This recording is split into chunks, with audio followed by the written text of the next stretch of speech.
The following may contain satire that will offend absolutely everyone. I want to apologize in advance for the fact that I don't care. A team of crack medical experts has produced a preliminary report declaring that Ghislaine Maxwell will have committed suicide when she is found hanging dead in her cell. Miss Maxwell was arrested by the FBI after the FBI discovered that now that they weren't spying on Republican political candidates for Barack Obama, they had a lot of time on their hands and might as well do something sort of fun, like catching criminals. So they charged Miss Maxwell with procuring underage girls for Jeffrey Epstein, who committed suicide by hanging himself in his cell in a manner remarkably similar to the manner in which Miss Maxwell will have killed herself when she kills herself. The team of crack medical experts who filed the report is the same team of cracks who recently declared that people who attended massive protests with riots and looting would not contract or spread the Chinese flu if their cause was just, their hearts were true, and they really needed a $400 pair of sneakers. The cracks reached their conclusion by combining the report of a virtual autopsy on the soon-to-be-deceased Miss Maxwell with an Excel spreadsheet charting how much money you can make as a CNN commentator if you're willing to talk absolute drivel.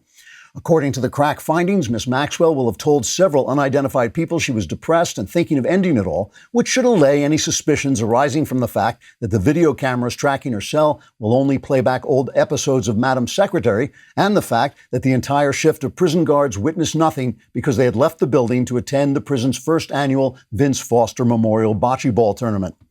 A spokesman for the team of crack medical experts, crack expert Dr. Harvey Crack, told CNN, for a small fee, that the crack experts had released the crack preliminary report to stave off any insane conservative conspiracy theories linking Miss Maxwell's death to all the other people the Clintons have murdered. Trigger warning, I'm Andrew Klavan, and this is The Andrew Klavan Show. I feel hunky-dunky, life is tickety-boo. Birds are winging, also singing hunky-dunky-doo. Ship-shaped, ipsy-topsy, the world is zippity-zing. It's a wonderful day, hurrah, hooray! It makes me want to sing. Oh, hurrah, hooray! Oh, hooray, hurrah! All right, we are back laughing our way through the fall of the Republic.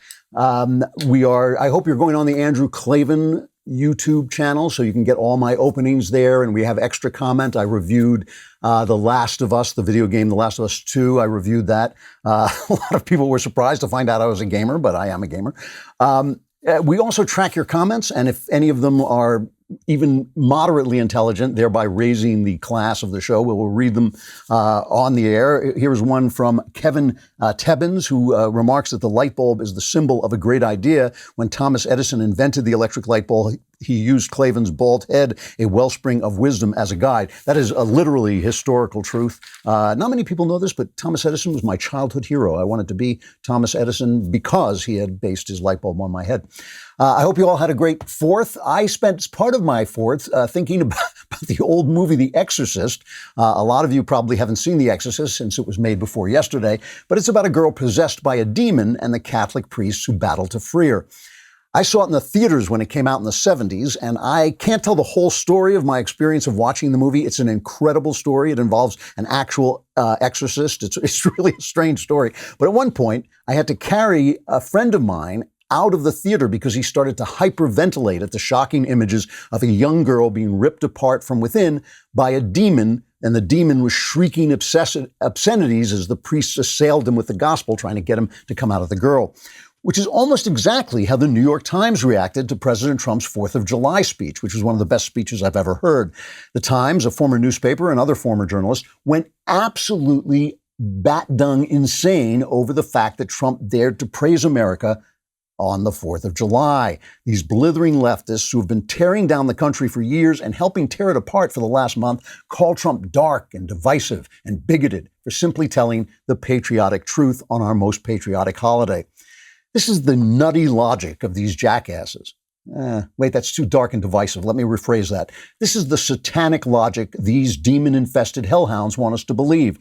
It's virtuous to vandalize and destroy, but it's evil to build and protect. It's virtuous to brutalize and silence those who disagree with you, but it's evil for them to defend themselves, their rights, and their property. It's virtuous to destroy the greatest country on earth, but evil to speak up for your righteous motherland. This is the logic of abusers. It's your fault I'm beating you because you make me so angry. It's the logic of Maoist culture warriors. Bow down while we destroy your wicked heritage of freedom to clear the way for our glorious utopia of slavery. But most of all, this is the logic of the father of lies. Evil is good and good is evil. No wonder these guys sound like the last reel of The Exorcist. They're telling lies and shrieking at the sound of the truth, just like the devil when he hears the gospel. All right, let us talk about Stamps.com. You know I love Stamps.com. First of all, it's just cool. It's cool to have a post office in your computer, which is where the post office belongs. They used to build them down the street, and you had to get to them. You had to wait online. Nowadays, everybody's wearing a mask. You know, it's ridiculous. You don't want to do that. You want to get all the great services of the post office on Stamps.com right in your computer. You can print postage on demand and skip the lines. You can actually save some money, too, with discounts that you won't even get at the post office. And Stamps.com also offers UPS services with discounts up to 62% and no UPS residential surcharges. Stamps.com brings all the services of the U.S. Postal Service right to your computer in the safety and comfort of your own home. So right now, my listeners get a special offer that includes 4-week trial plus free postage and a digital scale without any long-term commitment. Just go to Stamps.com, click on the microphone at the top of the homepage, and type in Klavan. That's Stamps.com. Enter Klavan. Stay safe, my friends, and learn how to spell Klavan. It's Klavan. You know, it's absolutely true. When I carried my friend out of The Exorcist, I walked out into, it was a big San Francisco theater, and I walked out into this gigantic lobby, and it was like the battle scene in Gone with the Wind. There were bodies all over the lobby. Women were sobbing. Grown men had fainted and were lying in the laps of their sobbing girlfriends. This little theater manager was going around breaking smelling salts under people's noses to wake them up, you know, to bring them back. I mean, people just absolutely became hysterical at the sight of the demon, the devil inside this child. And, you know, I didn't believe in the devil then. I do now, I have to say. And I remember at some point I wrote to a Catholic friend of mine, or I called him, and I said, do you believe in this? Do you believe in actual demonic possession? And he said to me, why would the devil bother to use possession when he has MTV? And I think, you know, there's a lot of truth to that. You know, the reaction to Donald Trump's speech was just a lie. It was just like a flat out lie. And you think about people who are living this lie, all the lie, the lie about endemic racism in America. First of all, whenever they say in America, you immediately have to say as opposed to whom, you know, really, this is the least racist country on earth. This is the country, you know, they keep saying, well, they had slaves in America. Man, they had not as many slaves as they had in Africa, where the people were trading each other in Africa all the time. Not as many slaves as the Muslims were holding, which were Christian slaves that they were taking out of Christian countries. There were slaves in America, but not as many slaves as the Europeans were trading overseas, helping with the slave trade. And only one, I can think of exactly one country who within 100 years of its founding eradicated slavery. That's us. So it's all a lie. It's all a lie today. And as I keep saying, if we were a white supremacist country, why do Asian people do so well in this country? Why do people from Jamaica do well? We're not a racist country. We have a problem with a violent underclass that was created by Democrat policies. I'm not blaming the underclass. I mean, poverty is crushing. That poverty and that dissolution of the family in black people's lives, but also in white people's lives, was created by welfare policies that basically pay women to have children out of wedlock, that replace the father with the government. It basically tells you that your criminal behavior is not your fault. And now all of that is coming back to haunt these people, but it's all lies. And all Donald Trump did in his brilliant speech, and a speech, I tweeted this out, if he gives that speech, the same speech, every day until Election Day, he'll win. And, you know, the Wall Street Journal suggests that he also needs a second-term agenda, fine. But these are the things that he should be saying. And that's why they're so hysterical, because they've been lying and lying and lying all this time. So I want to play a lot of this speech if I can, because I know what they're depending on is they're depending on people not having heard it. So let's take a look at the speech. Let's just start with he's at Mount Rushmore. It's beautiful. The fireworks are going off over the sculptures. The airplanes are flying over. It's an absolutely fantastic scene. This is clip 11, is his first clip as he talks about Mount Rushmore. There could be no better place to celebrate America's independence than beneath this magnificent, incredible, majestic mountain, monument to the greatest Americans who have ever lived. Today we pay tribute to the exceptional lives and extraordinary legacies of George Washington, Thomas Jefferson, Abraham Lincoln, and Teddy Roosevelt. I am here as your president to proclaim before the country and before the world, this monument will never be desecrated. These heroes will never be defaced. Their legacy will never, ever be destroyed. Their achievements will never be forgotten. And Mount Rushmore will stand forever as an eternal tribute to our forefathers and to our freedom. So the New York Times called this a dark and divisive speech. CNN said it was jaw-dropping. Here is a montage of news people talking about Mount Rushmore, one of our significant memorials, which is, of course, to Lincoln, Jefferson, Washington, and Roosevelt. Here's a montage of that. It's cut one. President Trump will be at Mount Rushmore, where he'll be standing in front of a monument of two slave owners and on land wrestled away from Native Americans. We have to acknowledge that Mount Rushmore is sitting on Lakota land. The place Donald Trump is going to on Friday is stolen land. He will inevitably and predictably talk about our heritage. In other words, he will talk about he is the protector of white America. And to indigenous people, Mount Rushmore, with 4 white presidents, 2 of whom were slave owners, is one of those symbols. Questions have really been raised about Thomas Jefferson in particular, but also George Washington for their holdings of slaves. I like questions have been raised, which always means that I'm raising a question. Unbelievable. So talk about dark and divisive. I mean, these are the guys, every single one of us is broken. Every single one of us is sinful, but only some of us have the great ideas that propel humankind forward. Thomas Jefferson, one of those people. Abraham Lincoln and George Washington, 2 more of those people. Who owned the land that these clowns are standing on as they talk about their dark and divisive thing, their dark and divisive agenda? Whose land are they standing on? They're in New York. It was owned by the Canarsie Indians or whoever it was.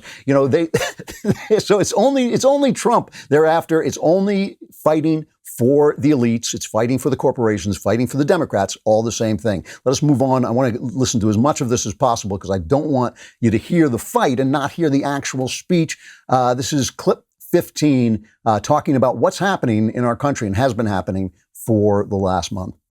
1776 represented the culmination of thousands of years of Western civilization and the triumph of not only spirit, but of wisdom, philosophy, and reason. And yet, as we meet here tonight, there is a growing danger that threatens every blessing our ancestors fought so hard for, struggled, they bled to secure. Our nation is witnessing a merciless campaign to wipe out our history, defame our heroes, erase our values, and indoctrinate our children. Angry mobs are trying to tear down statues of our founders, deface our most sacred memorials, and unleash a wave of violent crime in our cities. Many of these people have no idea why they're doing this, but some know exactly what they are doing. They think the American people are weak and soft and submissive. But no, the American people are strong and proud, and they will not allow our country and all of its values, history, and culture to be taken from them. So let's listen to the response from Clinton hack Maggie Haberman, now a former journalist working for the former newspaper, the New York Times. Cut 2.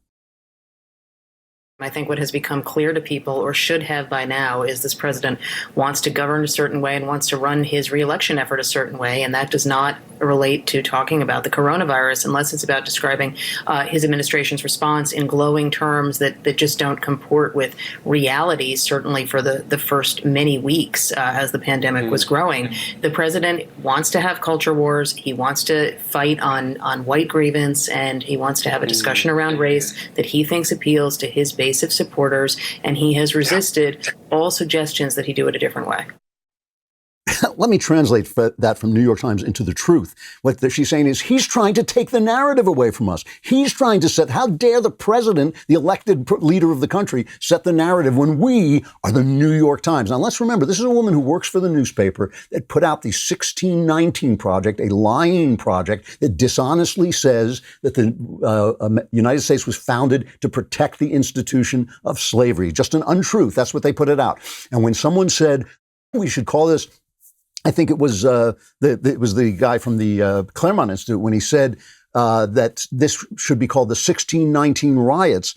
The woman who wrote this, the New York Times reporter who wrote this, Nicole Hannah-Jones, said, I'm honored to have these riots called the 1619 Project. Now, the New York Times is calling Donald Trump dark and divisive for saying, no, we will not let our country be destroyed. And Maggie Haberman, like a good Soviet servant, is going out there and pushing that line. Absolutely unbelievable. Here's the next thing that Trump did, which I think was so important. Again, he should just make this speech a day should not go by when he is not hitting the themes in this speech. This is cut 16 on how anyone who opposes these thugs, these villains, these looters, these rioters, anyone who opposes them is being silenced, not by the establishment. This is cut 16.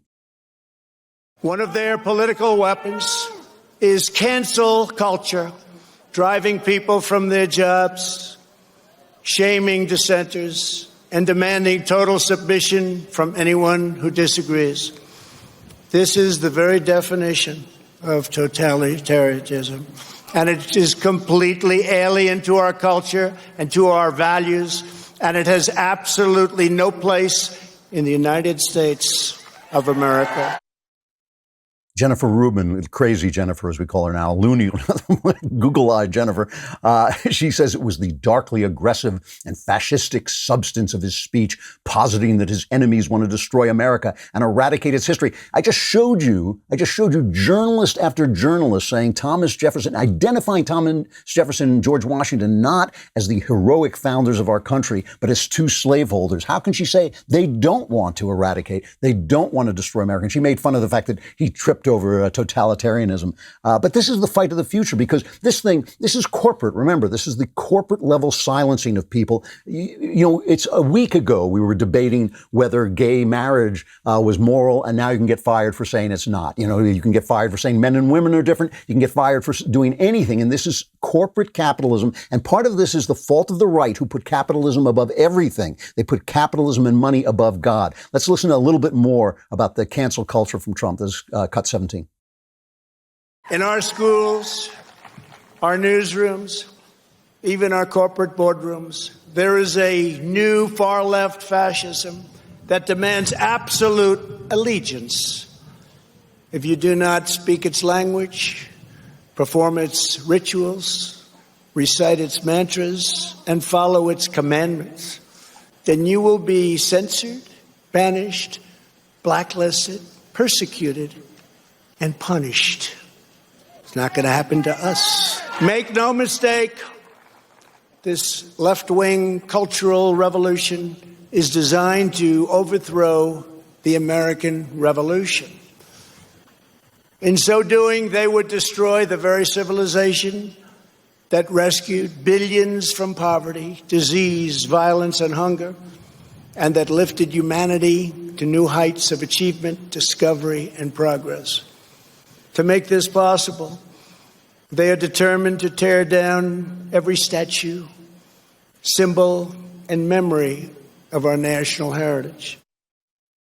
And then, that made Dean McKay's head spin around, and then he vomited green slime. But it wasn't like The Exorcist at all. Simple truth. He was speaking the simple truth, drove the press so crazy they had to spew lies to override it. All right, let's pause for just a minute, and then we're going to talk more about this incredible. It's really an incredible speech. It's just one of the great American speeches.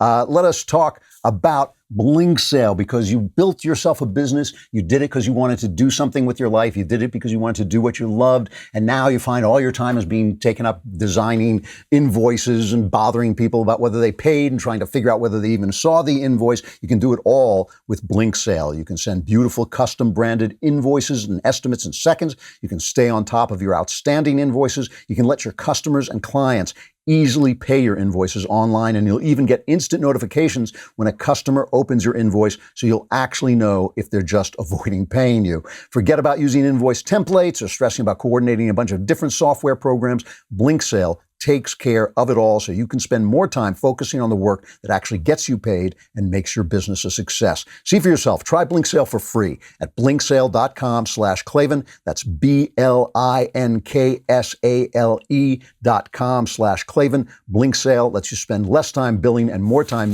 doing what you love, which is finding out how to spell Klavan, because anybody can spell and there are no easy things. All right. The thing about the cancel culture is it's a great theme. It's so important. It needs to be fixed in law. It needs to be fixed in civil rights law. You should not be able to fire people for their opinions. Boeing's communications chief, Neil Golightly, had to quit because they found out that 30 years ago, when he was a U.S. Military pilot, he wrote an article arguing that women should not serve in combat. So he had to resign from Boeing. I also believe that women should not be able to serve in combat. So I also resigned from Boeing. But let's go back to Trump talking about the source of this attitude, the source of this destructive attitude. This is clip 18. The violent mayhem we have seen in the streets and cities that are run by liberal Democrats in every case is the predictable result of years of extreme indoctrination and bias in education, journalism, and other cultural institutions.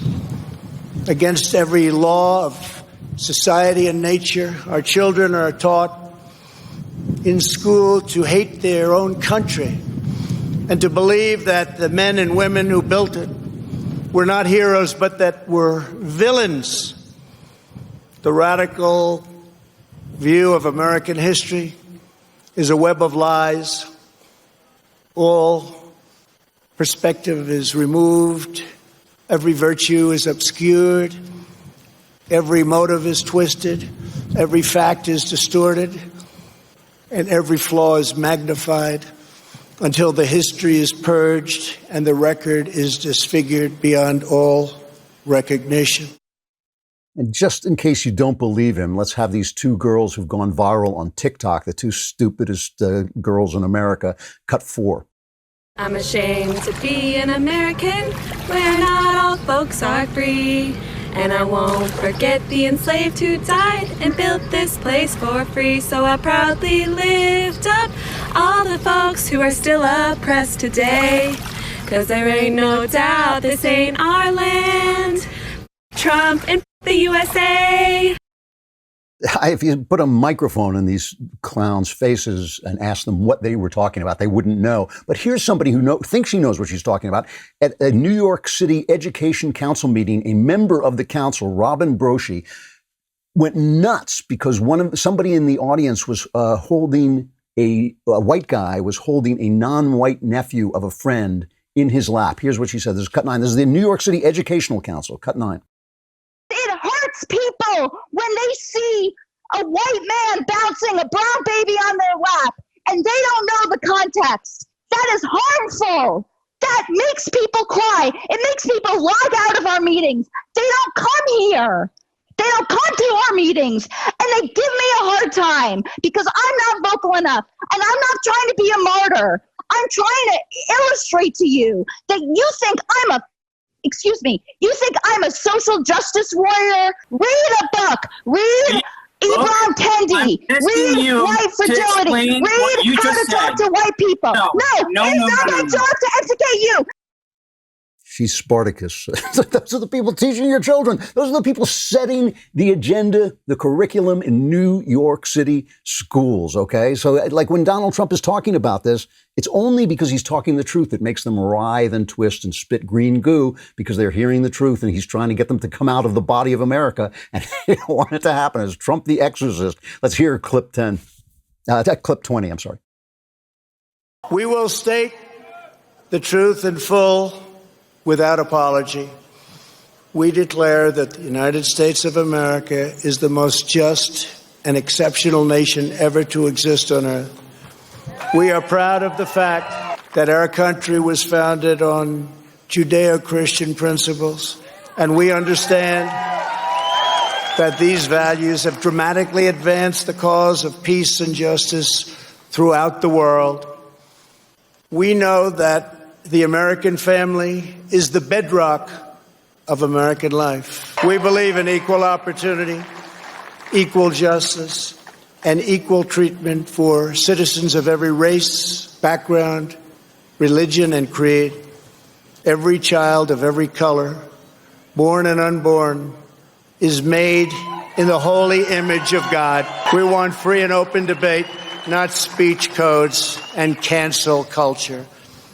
We embrace tolerance, not prejudice. We support the courageous men and women of law enforcement. We will never abolish our police or our great Second Amendment, which gives us the right to keep and bear arms. We believe that our children should be taught to love their country, honor their history, and respect our great American flag. We stand tall, we stand proud, and we only kneel to Almighty God. So this is as compared to Joe Biden, who gave his address from high atop his cellar, which was built on Navajo land. Who knows what it was built on, but he's in this cellar. And he gave his July 4th message. This is cut 6. We have a chance now to give the marginalized, the demonized, the isolated, the oppressed a full share of the American dream. We have a chance to rip the roots of systemic racism out of this country. We have a chance to live up to the words that have founded this nation. This Independence Day, let's not just celebrate the words. Let's celebrate that promise. Commit to work. The work we must do to fulfill that promise. Remain locked in the battle for the soul of this nation. It's like, happy July 4th, you suck. It's like the systemic, the demonized, the oppressed, it just doesn't exist. It just doesn't. This is the tremendous thing about this. It's like, is there racism in the world? Yes, there is. Of course there is. There's lust and there's greed and there's pride. There's all kinds of sins in the human heart. And so they're all over in the world. But this idea that people are demonized here, and again, I keep going back to this, that every group except the black underclass created by the Democrat policies and the Native Americans created by policies that basically separate them from the rest of America. Those are the only two groups that really suffer here because they are being held as special, because they are being used as goat sacrifices to the guilt of white elites. That's why. It's, remember, it is white elites who give awards to Ta-Nehisi Coates when he says white people stink. When they, whenever a black guy says white people stink, it's the rich white people who give him an award because they know that will keep their patronage dollars in place. They know this massive billions and billions of dollars that have been pumped into a welfare system that is a Democrat patronage machine. They know it'll keep that all in place. They know it'll keep black people oppressed. They know it'll keep black people from getting educations. Joe Biden is promising to put a member of the teachers union into the White House, in the cabinet. He's promising that he will have the teachers union in the White House and promising that not a cent will go to charter schools. That's what Joe Biden is promising. But Black Lives Matter, Black Lives Matter, that's the only way out. Education is the only way out. It really is remarkable, the panoply of lies, the blanket of lies. And when Trump says we won't kneel to anybody but Almighty God, he's obviously talking about Colin Kaepernick and all those people who want to kneel to the flag. And Kaepernick, they keep saying, they're not disrespecting the flag. It's not disrespecting the flag. They're just speaking about police brutality. So Colin Kaepernick sends out a tweet. Black people have been dehumanized, brutalized, criminalized, and terrorized by America for centuries and are expected to join your commemoration of independence while you enslaved our ancestors. We reject your celebration of white supremacy and look forward to liberation from all. Here's the answer from former NFL star Stephen Davis, cut 5. You better not touch my flag. This is my flag. I hold my flag high. You will not burn it. You will not cut it. You will not tear it. You will not stomp on it. This is my flag. This flag in America means the world to me. When you're on the left, you don't appreciate what we have in this flag. You need to learn a little bit of history. Understand what the flag represents. Understand that in the Civil War and the Revolutionary War, it was a great honor and a great pride to tote this flag. Yeah, see, that's the truth. And that's the only way their argument makes any sense, by the way. The only way their argument makes any sense is we're Americans, we're not being treated fairly, instead of we hate America, in which case, what do we care how they're being treated? All right, let's let Trump end the conversation about his own speech. This is cut 23. We must demand that our children are taught once again to see America as did Reverend Martin Luther King when he said that the founders had signed a promissory note to every future generation. Dr. King saw that the mission of justice required us to fully embrace our founding ideals. Those ideals are so important to us. The founding ideals. He called on his fellow citizens not to rip down their heritage, but to live up to their heritage. Above all, our children from every community must be taught that to be American is to inherit the spirit of the most adventurous and confident people ever to walk the face of the earth. Brilliant speech. Keep making it. You'll be reelected. All right, let us talk for a moment about the great Reader's Pass deal for those of you who are just too damn cheap to get the All Access with all its bells and whistles. I'll be on twice on All Access live. I'll be on tonight at, I guess it's 5 o'clock Pacific, 8 o'clock Eastern, and I'll be on again another time this week. I'm filling in for Ben on his show on Tuesday and Thursday, so I guess I'll be on Monday and Wednesday on the All Access thing. Where is Ben? The guy never works. All right. If you're can't afford the All Access thing, get the Reader's Pass. The Reader's Pass is cheap. It's only $3 a month. You get the first month for only 99 cents. You get access to our mobile app. You get the articles ad-free, access to exclusive editorials. Walsh has one up. White privilege is a myth. Here's how privilege really works in America. Walsh is a really good writer. I have to say, he's a genuinely good writer. I really liked his book as well, Church of Cowards. If you haven't checked out the Reader's Pass already, go to dailywire.com and sign up for just $1. Come to dailywire.com and subscribe. It's truly worth it.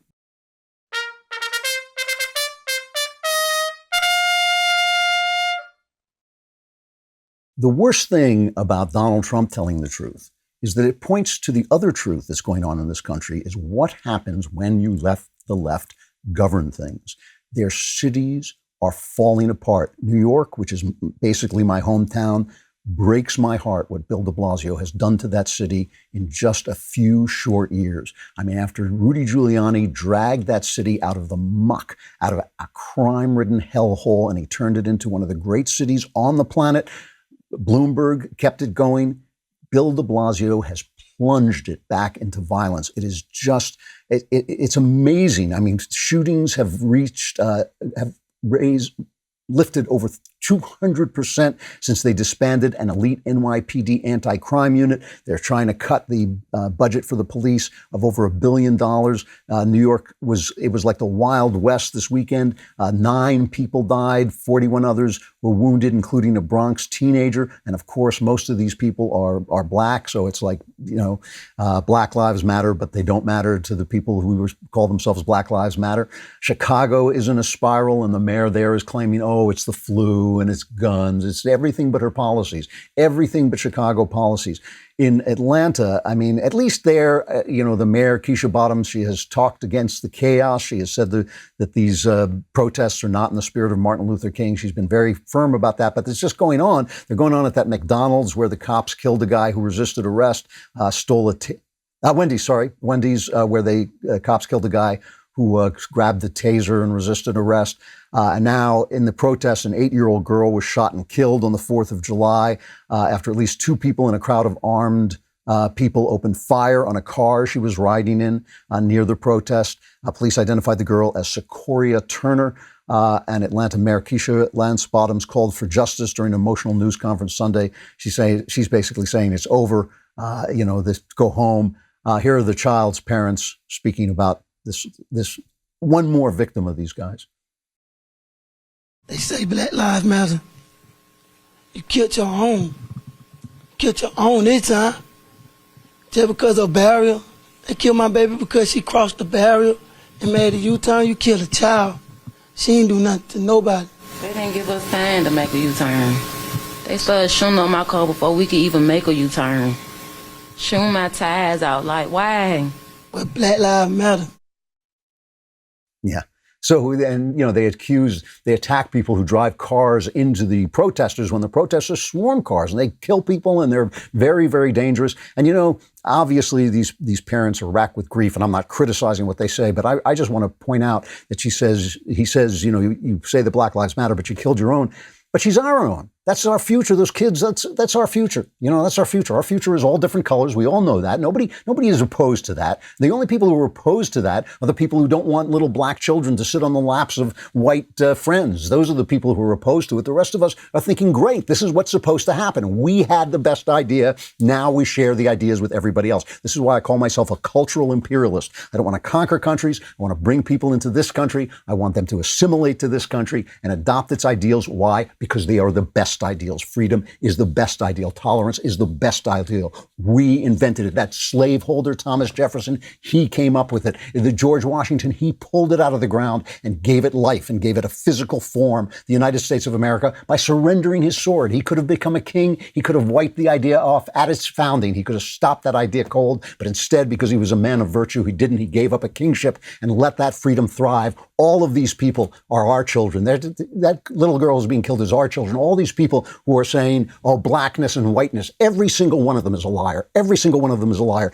If you're talking about race, you are a liar. Unless you're a geneticist or you have some kind of social information about ethnicity and culture, which is different than race, you're a liar. If people talking about race is not an issue. Race is a low, dishonest way of seizing political power. It's what it's always been. It's what it was when the Ku Klux Klan used it. It's what it was when the Democrats used it over slaves. It's what it was when the Democrats used it to install Jim Crow. It's what it is now when they're using it to attack America and its founding. They don't want to replace America with something more free, more beautiful, more equal. They want to replace, we know what they want to replace it with because we see it in their cities. We see it in their cities where they're wiping people out, where they're destroying things, where they're painting trash and filthy words on buildings, where they're destroying businesses that people have built up with their whole lives and invested their whole lives. We see what they want to replace America with. They got nothing. They got nothing. And meanwhile, shame on conservatives who are negotiating with them in any way, shape, or form. I don't care what it is. I don't care if it's renaming army barracks. I don't care if it's renaming,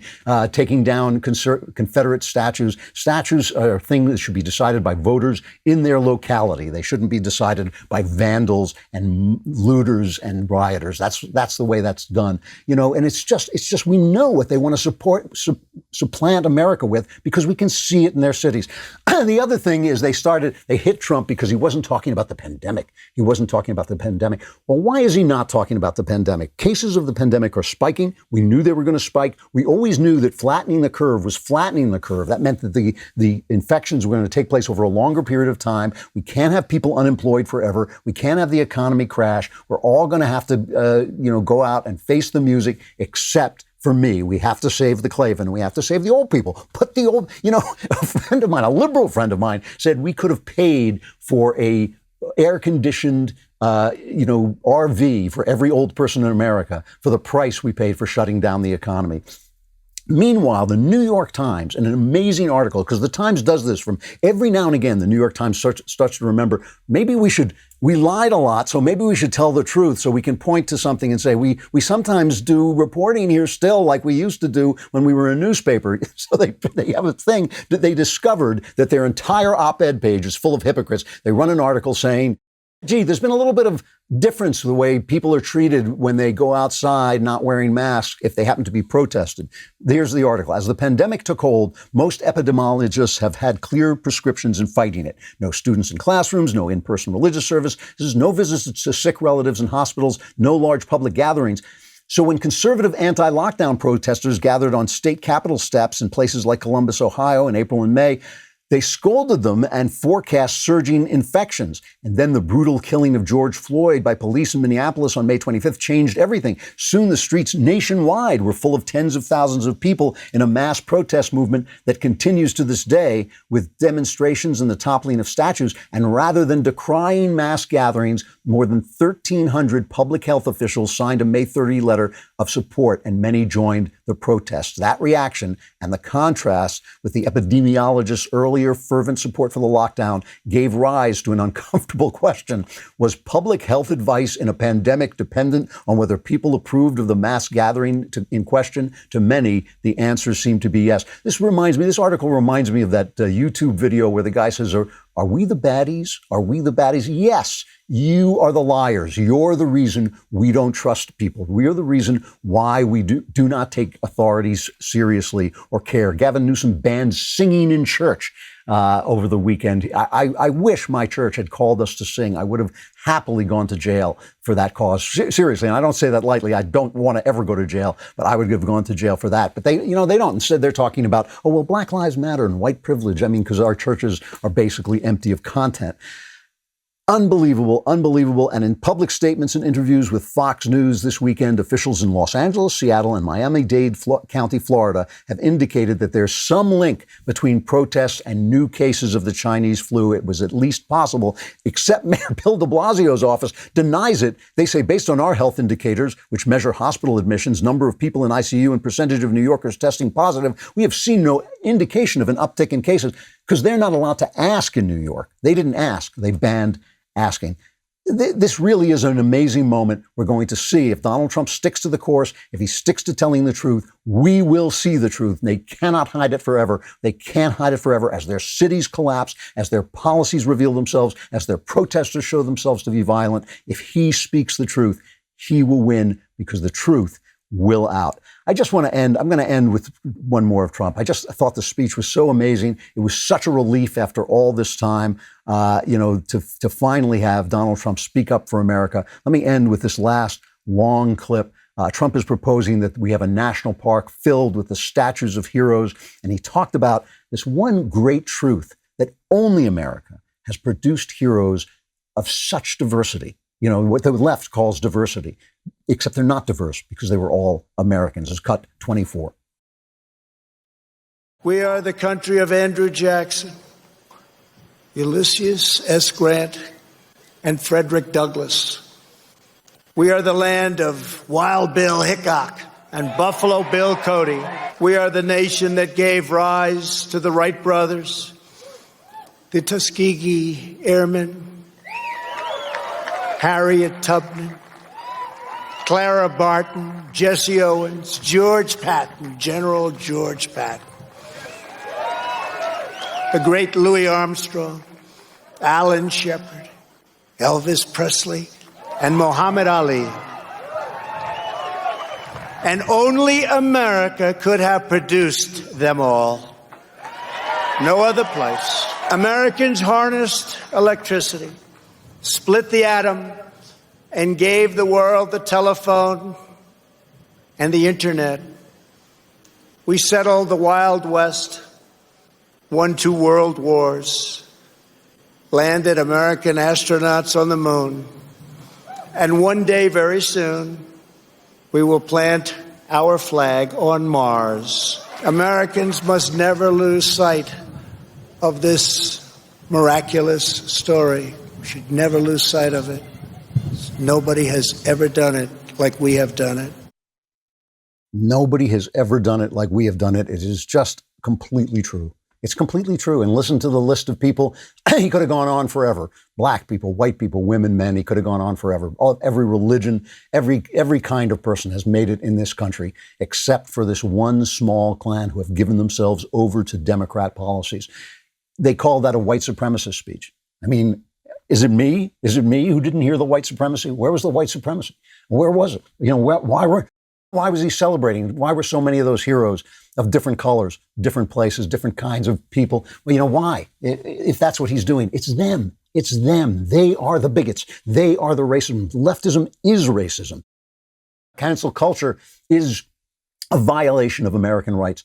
All the things he said were true. If he keeps saying them, there's a chance. There is a true chance that he could win re-election. Right now, he is the underdog. But there is a true chance that with the truth and with their rage, with their violence, with their ugliness and racism on full display, he could take America back for the rest of us. I hope it happens. It's in God's hands. We will be back tomorrow to talk about it more on The Andrew Klavan Show. I'm Andrew Klavan.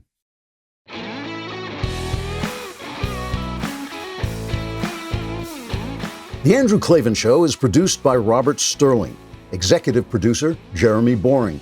Technical producer, Austin Stevens. Our supervising producer is Mathis Glover. Assistant director is Pavel Wadowski. Edited by Adam Sayevitz. Audio mixed by Robin Fenderson. Hair and makeup, or head and makeup, by Nika Geneva. Animations are by Cynthia Angulo. Production assistants, McKenna Waters and Ryan Love. The Andrew Klavan Show is a Daily Wire production. Copyright Daily Wire, 2020. President Trump gives the nation a history lesson, Joe Biden trashes America on her birthday, and Kanye West is running for president. Check it out on The Michael Knowles Show.